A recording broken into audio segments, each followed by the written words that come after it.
Welcome. Yoga is not only about flexibility, but it's about strength and mobility. When we are child, our root chakra and leg energy is high, but as we grow older, the energy in our legs start to descend. For this reason, in this sequence, we will practice a lot of jumping. So let's start with Marjorie. Warm up the spine.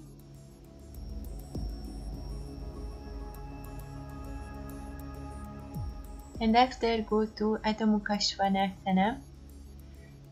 You can keep the knee bended. And let's start to do in Adho Mukha Svanasana the waves. It's an excellent method to warm up all the muscles of the body.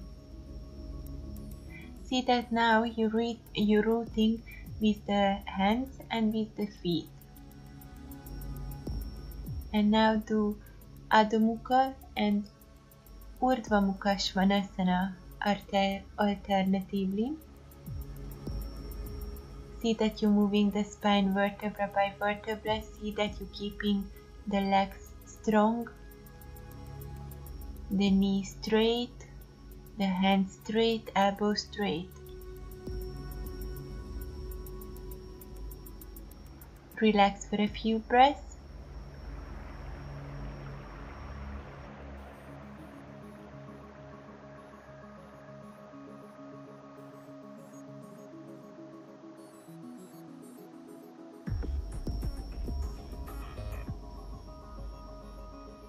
And after the warming up, we are going to a sequence from which now I will do only 11, but you can do anything between 11 and 50 as you practicing more and more. I call it Vinyasa challenge, and it's like Vinyasa. It's almost like Surya Namaskar, just without standing up. It gives a very good power to the whole body. Don't forget to keep the heels activated. See that the upper arm stays next to the upper body all the time.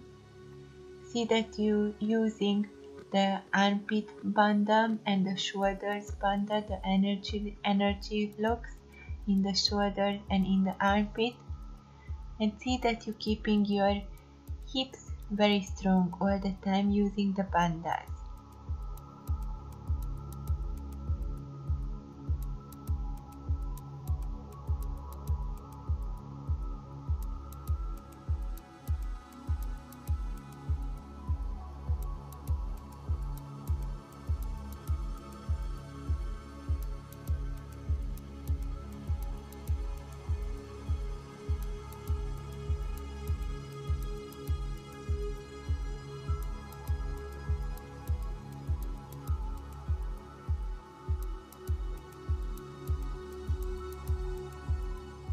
Now you can relax for a few breaths. If you need, stretch your hands, your wrist.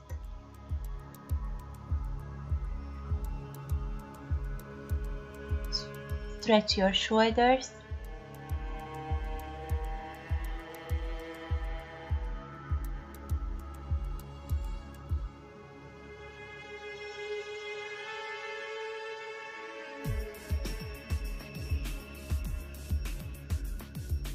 If child pose is difficult for you, you can always raise the distance between the knees, and then it will become easier. And don't forget to pull back the sitting bones.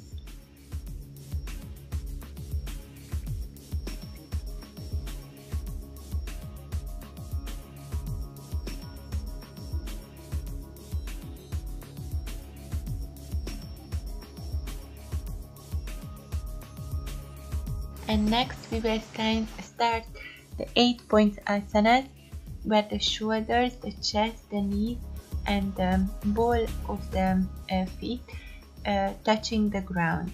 If you want, you can raise one leg. In this position, you can really watch how is the bandhas, the energy locks in your hips. So trying to use the energy locks in the hips, trying to work with the sacrum, with the psoas muscle, trying to work with the pubic bone and the tailbone. Come to cobra position, and now we will try to do the same asana, just without the knee touching the ground.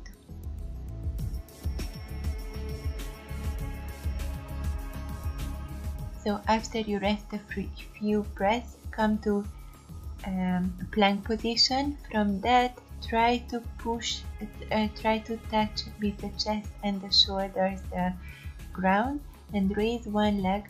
Meantime, keeping the grounding leg very straight. See the power in your knees, in the inner knee. See the power at your feet and at your ankle. And now if you want, you can try the version without the hands.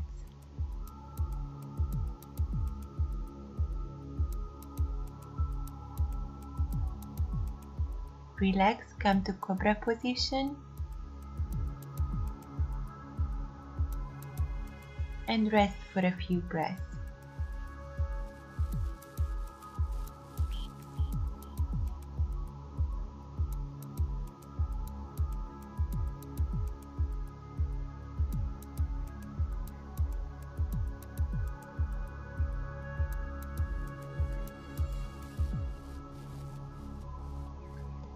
Now let's continue with the jumping. We will have 4 jumping in 4 hands, and after we will have 4 jumping in standing position. So first, start with Adho Mukha Svanasana jumping. So here what we are doing, keep the elbows straight all the time, ground the palm, and see, we will do 11 or 12 times for this jumping. If you need, just rest between, and when you come forward, then see that you're coming from the root chakra. When you're going back, then see that you're going back from the power of your chest, of your hand. So when you come to the front, then use the muscle of your sole, of your feet, of your ankle, of your knee, of your hips. And when you're going back, then use the muscle of your shoulders and of your chest.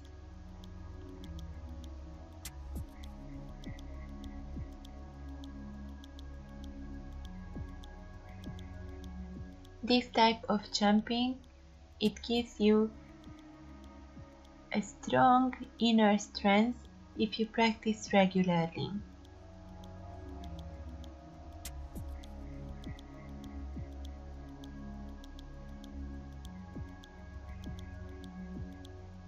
While resting, we continue with a spine twisting.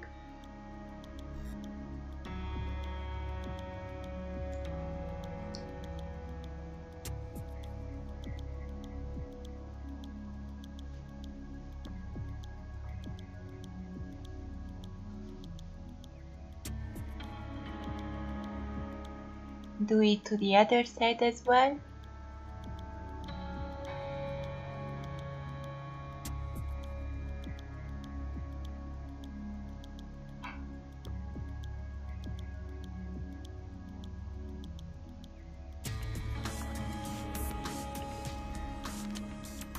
And after, we continue with a little bit psoas muscle and hip muscle opening.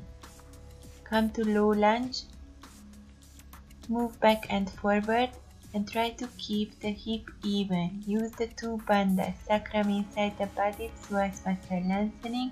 If you want, touch the ground with your hands or come to your forearm. See that the psoas muscle are really lengthening.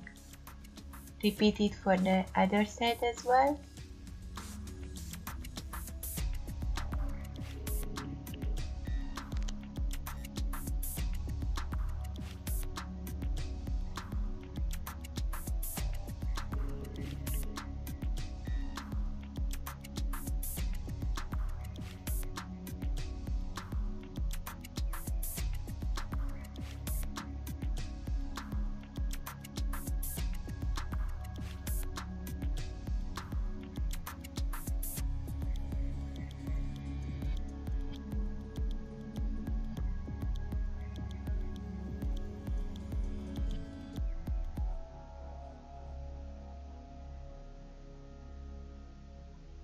And if you rested it enough, try the other jumping with split leg. Bring one foot and the other foot alternatively to the hands. Do 12 rounds as well. See that the hip, don't raise the hip, try to keep the hips even all the time.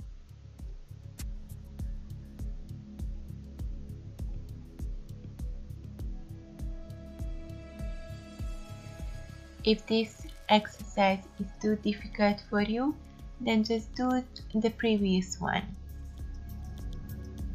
And now, while we are relaxing, with this exercise, we make space between the sitting bones and we're trying to pull the spine into the body. Try to touch your chest to the ground, lengthen your armpit, lengthen your shoulders. Relax and breathe deeply.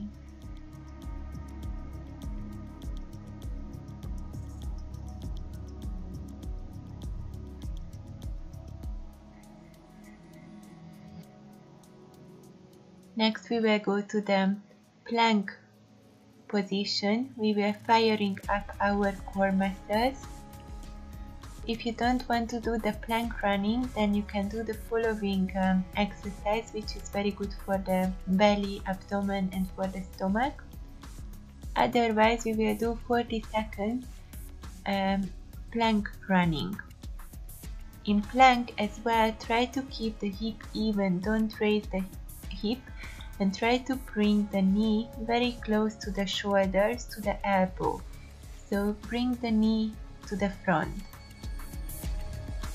Let's go with the 40 seconds.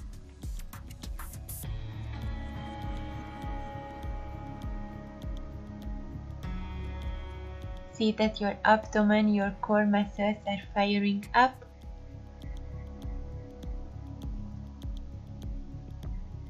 And relax.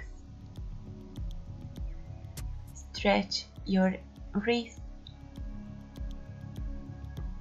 And deep exhales.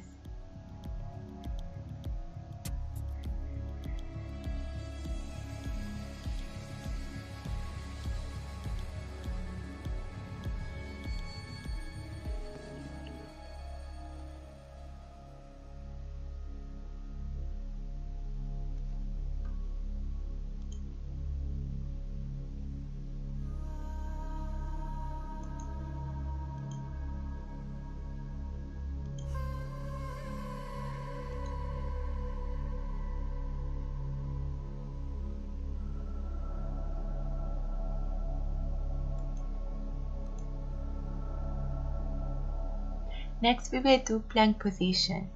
Plank position you can do on forearm, or if you're just starting, you can always place the knees to the ground. We will do now 1.5 minutes, which is really not a long time, and until I will tell you the key points in the plank pose. Let's start from the feet. See that your heel is going back and your soles are very strong. See that you're grounding and you're pushing yourself away with the ball of your feet. See that the calf muscles are strong and the knee is straight, completely straight. The muscles at your thighs is going up at the front side of the body.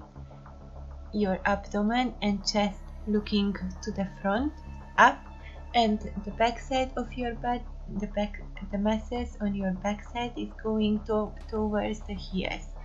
See that you keep the hip very narrow and even, and see that you're raising the space between the shoulder blades.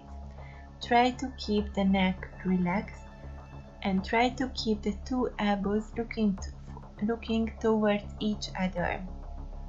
Don't overflex the elbows.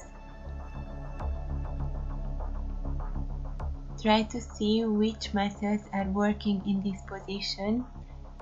Deep exhale if the pose is difficult for you.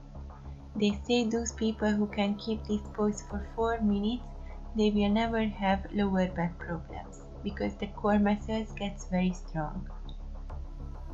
After the exercise, relax for a few breaths.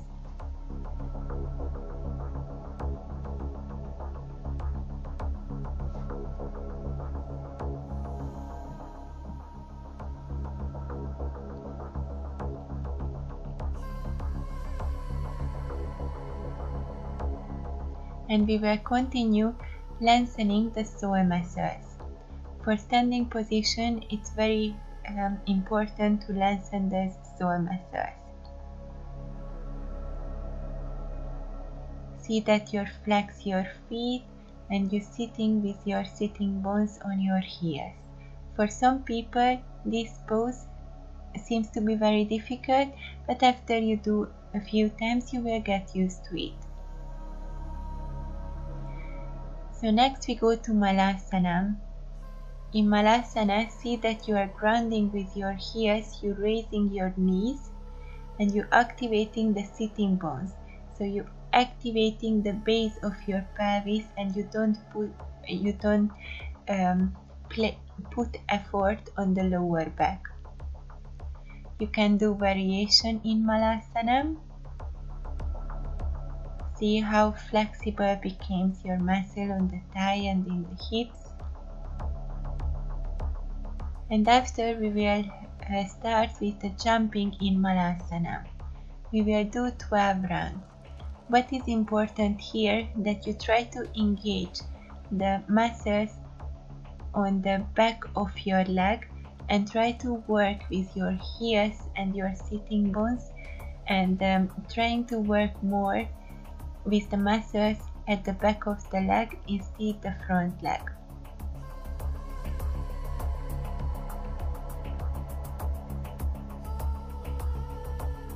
After relaxing for a few breaths, align the hips.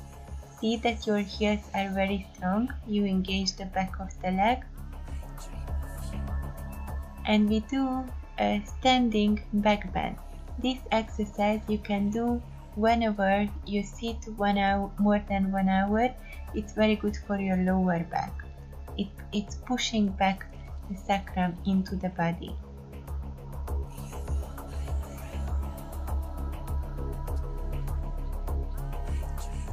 Next,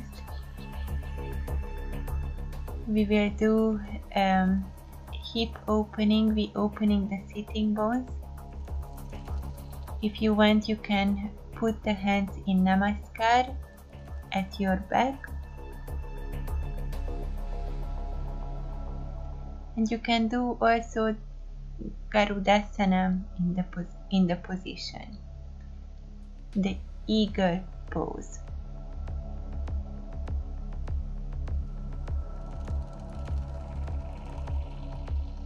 And repeat to the other side as well.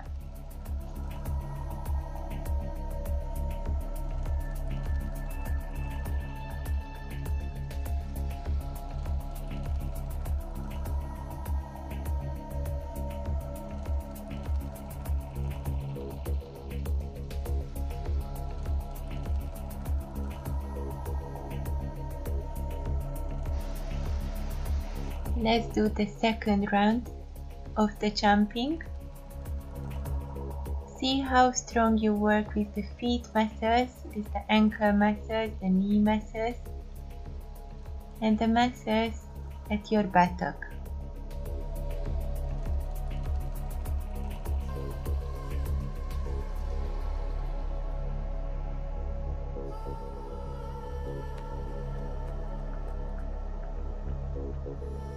Next, bring one leg up. We will do a little bit of leg adjustment. Most of the people have the problem that the thigh bones and the hip joint doesn't have the right connection. So now try to bring back the thigh bones into the hip. Even if you can't stretch the leg fully, just see what's going on in this position in your body. So first, we lengthen the psoas muscle, grounding with the right leg, trying to push the knee as close as possible to the chest, and after grab your big toe. And you don't have to stretch fully your leg, just try to make connection between the thighs and between the hip joints.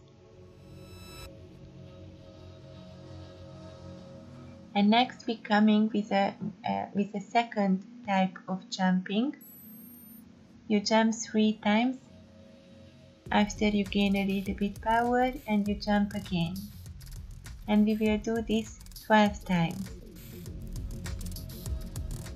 The more you practice, the easier it will become, and see that your hips remain strong and straight all the time, and how much you're using your feet muscles, your sole muscles.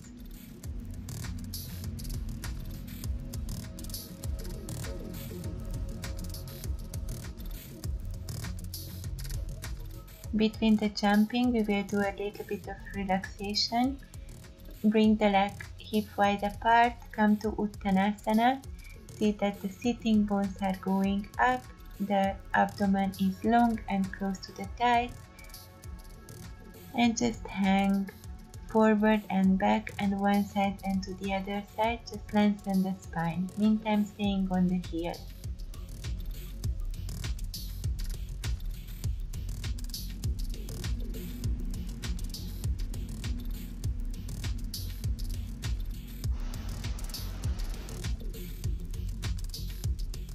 After relaxing for a few breaths, start the last jumping sequence.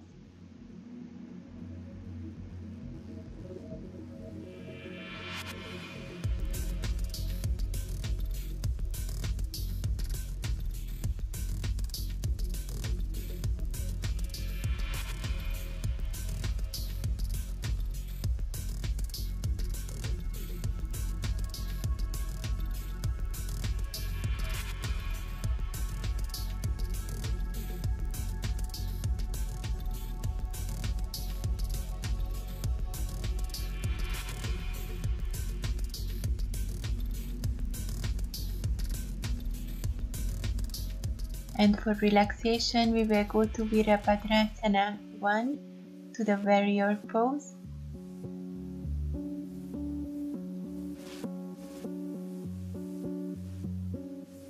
Make space in your body, ground with the feet, raise the spine, make space between the spine, keep the hip even.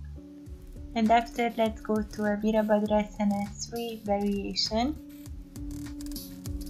Try to root with the right leg and try to engage the muscles on the back side of your body. And if you want, you can do a more difficult variation, and you can even try to balancing in this posture.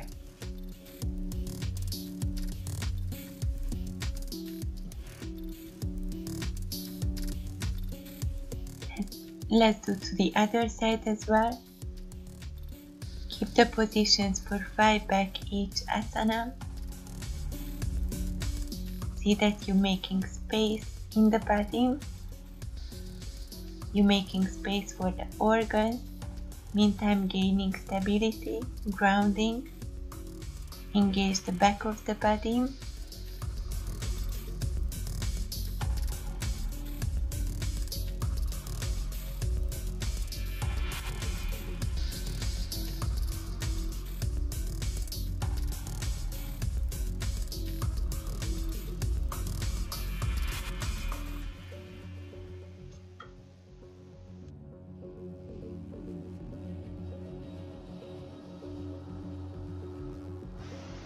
And now, let's continue with the headstand. You can do any headstand variation which you are comfortable with. I show you the easiest version. In this position, it's very important that the two upper arms remain parallel to each other, and if you are in the position before going up to the full position, then you can first just raise one leg and the other leg, and only if you are comfortable go to the full version. It's very important that when you're practicing at the beginning, somebody should stay at the back so you don't fall apart, or you use a wall. See that your shoulder muscles are strong and armpits strong, and you're bringing the weight a little bit back on your head so the neck can be straight all the time. Don't forget to engage the pandas. You can stay up to 5 minutes in this position, or you can do other variations.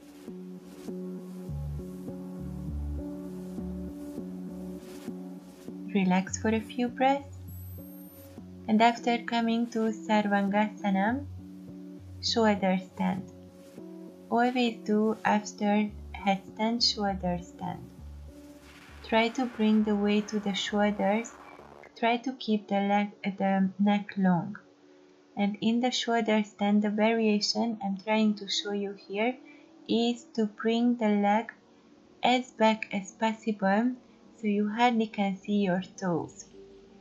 See how you can use the bandhas, how you can engage the hip muscles, and how you can engage the muscles on your thighs, how you can gain strength in this position around the hip area.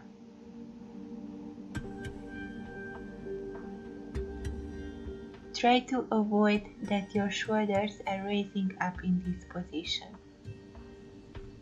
You can stay in Sarvangasana up to 10 minutes.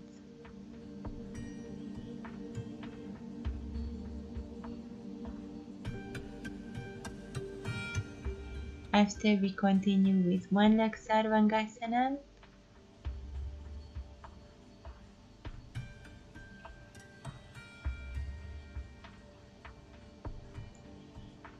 and slowly we will come to Halasana. And in Halasana we do a version when the legs are far away from each other.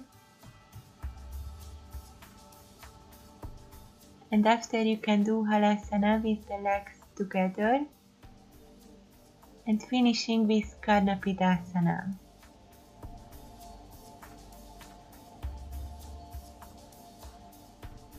These positions you can keep as long as you would like. Never forget to rest in Shavasana 5-10 minutes after practice.